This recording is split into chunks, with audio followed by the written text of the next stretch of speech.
Le 17 octobre, ultime délai pour les réservistes de l'armée de l'air qui ont refusé de servir à cause de la réforme judiciaire. Tom Herbar, commandant de l'armée de l'air israélienne, leur aurait demandé de reprendre leur service volontaire. Si ce n'est pas fait, ils risquent le renvoi de l'armée et l'interdiction de piloter dans le futur. La date du délai n'est pas anodine. Fin octobre, un exercice militaire à grande échelle impliquant plusieurs États alliés, dont les États-Unis, est organisé par Tsahal. Mais par-delà les exercices, les tensions sécuritaires auxquelles font face Israël grandissent et les forces de sécurité souhaitent clarifier le degré de préparation de l'armée de l'air en cas de conflit. Les commandants d'escadrille devront présenter le niveau de préparation de leurs pilotes volontaires le 17 octobre et une décision sera alors prise concernant les pilotes absents.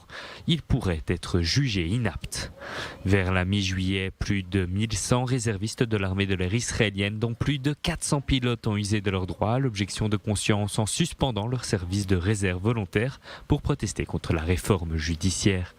La plupart des Israéliens qui effectuent leur service militaire obligatoire sont tenus de participer au service annuel de réserve, mais ceux qui ont servi dans des unités spéciales, y compris les pilotes, sont tenus de se porter volontaires et de continuer à exercer les mêmes fonctions lorsqu'ils sont dans la réserve. Un engagement qu'ils prennent le plus souvent.